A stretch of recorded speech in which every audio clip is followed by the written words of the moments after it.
Bukana Ilog. Ang Bukana, situated ina siya, unlan sa Dangkalan kung going ka sa Kawayan, may bangga na da may cruising alin sa Dangkalan, next dira, amon ang cruising pasulod sa Barangay Bukana, sus kanamit sang talabada, siling ko basi pati ang mga ginapang display kag ginabaligya nga mga dalagko balang kuanda nga mga kasag kag alimango, siling ko basi nagkalaanod man to.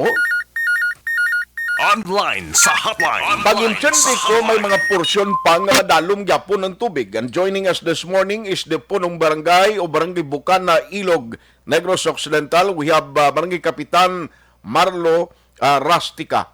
Primo, Kap, may aga sa imo. Kumusta da sa area mo? Sir, morning. Gusto mayong agaman sa tanan nga nagapamati isang imo programa ang Action Hotline.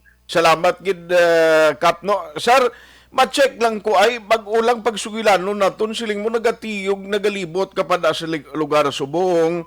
Kumusta may mga area pagli nga ara gihapon ang tubig way pagin nag-subside? Ang gagawa lang subong nga dalan ang sa proper lang pero halos ang dalan namon di kaga area sa Bukana ara pa sa idalom sa tubig. Uy, butang balon kung naga-tricycle ka halin dira sa Dangkalan, magpanglubaybay ka dira sa dalan na pakadto pasulod da, may tubig pa na subong kay left and right ang kalabanan punong mo. Dalom pa sir, dalom pa. Hindi pa masudlan gid sang four wheels ang kuan ang dalan. Magluwas lang gid guro nga daw tag-as gid nga guma. Uy, Ang mga ordinaryo nga salakyan hindi gid katabok ang ginahimo sa tao subong. Nagalinapat ang mga na-stranded sa Dangkalan pasulod sa Bukana, vice versa. Ilang nagalinakat na lang sa dalan. so maglakat ka subong mga more or less may tagahawak pa ang tubig? Nga. Sulod may ara porsyon nga sulod sobra pa sa hawak. Uy! Tiyan mo na nga ang may pinakadalom da. Okay.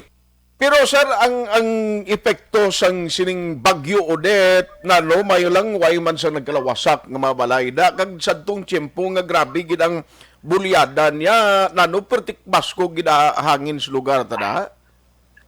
Kung magtanaw ka sang sitwasyon sa Bukana subong, hindi gid sir mapuslan. Wala Uy! gid sang guwapong balay nga nagatindog sa Bukana, magluwas lang gid sa mga dagko nga kwan pero may mga partial man sila nga damage. Pero ang mga dagmay ka hindi gid bakod nga balay, urot gid pa. Ang amon di gani mga kalan-an, ang amon mga talabahan sa Bukana, mag-ulang ko to halos sa urot gid. Ang dala Okay. namon piga-piga pa kami subong sang pangkinso. Okay. Ang mga lubi na kay kanamunan sa punukan sa lubi, way man nagkalatumba, may lang kay way man sa mga persona nga na disgrasya, bangod sa bagyo. Ang ginapasalamatan lang namon, ilabi na gid nga ang mga nagkalatumba nga mga kahoy kag lubi, collateral man na siya. Pero ang mas maayo lang gid nga ginatanaw ko kay wala iya sang kabuhi nga nadula bisan ang mga propiedad nagkalawasag. Pero ay iya sang kabuhi nga nadula, sir. Mayo gid. Pero may ara kapada sang mga evacuees o kung may ara gid man nga nagatiner pada sa isak lugar butangan mo, kay ti kung nawasak balay mo ng hugbaas to, paano mo pa nabalikan? Ang Bukana National High School, madamo-damo pa nga mga evacuees ang wala pa subong kapauli. Ang sa barangay hall do may 4 pa to ka pamilya. Okay. Siling ko, waay man tamay mo sinisubong kundi mga binuligay gid anay ka magbayanihan. Ang masalbar nga mga gamit para makatabon sa imo sa ulan kag tunog, himuon lang anay gid ang maayo. Okay. So, mga pilak balay ni kung magsiling kakalabanan sang light materials nga balay nagkalahugpaas, mga more or less pilak balay ni kalaguba kap? Ang assessment ko ang totally damage sa barangay mga 850 more or less. Ka mga balay? Mga balay na sir, mga balay. Sus, Mariusip. Why gina, meaning totally gina destroyed, nagkalawasak gina siya? Totally na sir, hagpa gina. Grabe Ang man si sitwasyon sa mga balay do ginapangkuso sa hangin. Puertino. Amakon mo na da kakita ko, ikitikit mga balay, da kapin palapit to sa mga parinti, kuda sa mga tumo family, bala, daw, arak na daan sila skilid Oo. bye-bye, gid. Kung tanawon mo ding sitwasyon sa Bukana, galing wala ko di cellphone, pero i-forward ko na karon sa imo ang mga picture na nakuha namon. Sige, sir. Hindi mi racing na agyan, pero sa siling ko, ang ginapasalamatan namon nga wala sa tao nga nadula. Ahay. So, amo lang gid na, nung pasalamatan ta. Ano man sa inyo experience, first time ni nga naamo ni, damo man bagyo naglalabay sa aton lugar da? Oo, damo bagyo nga naglinabay, mga kusog man to, pero ining udet, daw hindi mo niya ma-explicar, kaya daw hindi mo maintindihan kung di nagalin ang persa sa hangin kag isang pagbulog sa tubig. So, tanan nga punong, wagi kasalbar, limpyo gid ang tanan nga mga bangros guro na ba siya nagilinawas pa siya aras kilid bye-bye lang sir?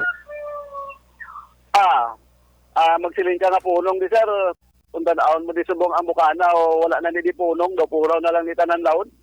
Ay, abaw. Okay, ti pasulod ang daan ba? Ti mo tambalon to tanan to nga why pa man sila nagka-harvest, no? Ang dako gid nga problema, kay halo sa punong mga lawason, Ay, mga sus. larbiso na. So, ang inyo initial assessment kung palang buhian, speaking of punong, mga more or less, mga pilang damage, ni pilak milyon ayan na, sir? Kaina may naistorya ako nga tagiya sa punong, isa lang katagiya sila niya ang balda o kung ang perde niya sa siningawas tani. Mga 2 ka milyon sa isa lang katagiya. Ay, abaw. So kadamo-damo sa ngamon mga manugpunong diriyo nga halos ang ila puno galawason git. Sus. So, ang sitwasyon da, mga pila ka punong kagtagiyad ang ara na gani sa Guaan, das Bukana? Abi kadamo sang May 20 silang bilog? magtubo sa 15 katagiya ni. Di mga kung mag-kinsi, magtag 2 milyon lang, pila na 30 milyones na. Oo, kay ambot kay tingala ko mangani sa ila nga piling ko sa temprano naga-remind na kami nga kung may masalbar-salbaro na galing kay kadasig sa kwan kadasig sa tubig ginag-area.